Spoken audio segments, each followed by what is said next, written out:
Sue and I met back in the 1970s, long before the Institute for Research on Learning Disabilities was even an idea in somebody's head. And she was a teaching parent in a group home, and I was a consultant to their group home. They were in Colorado at the time. And then we started doing research together way back then. I was amazed at the receptivity of the kids for learning new skills, and it was so exciting to see them succeed. Their parents noticed changes and reported them. Their teachers noticed changes.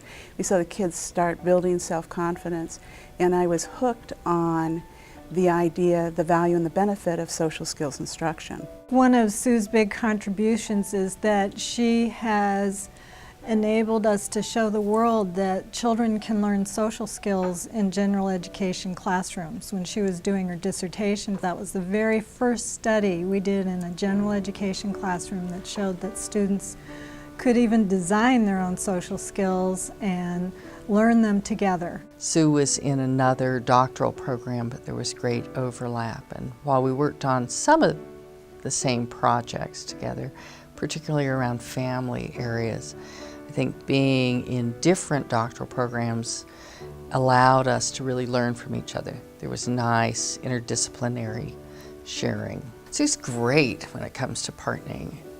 She has all of the best qualities that one would want to see in a good partner. And that's why I think she is a wonderful recipient for the Gordon Alley Award.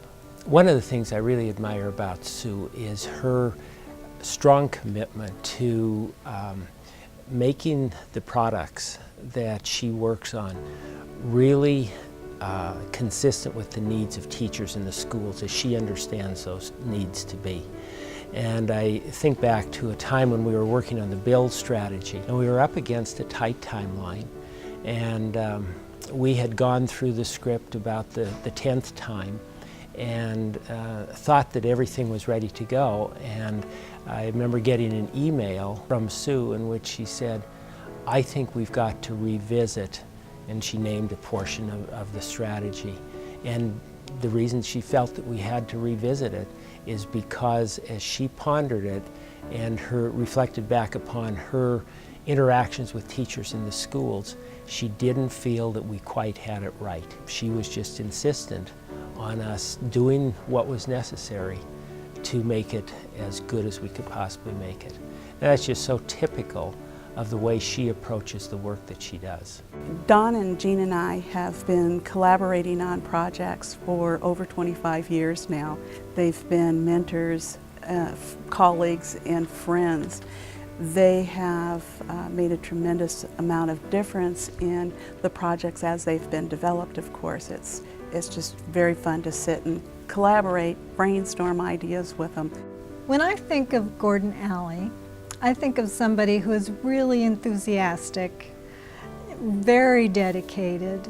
He was a wonderful partner to all of us, and Sue's like that too. She's been tremendously dedicated. Loyalty, you can't imagine a person being more loyal than Sue in terms of dedicating herself to research in the whole area of social skills instruction and making sure that really good products get created and really good research gets done.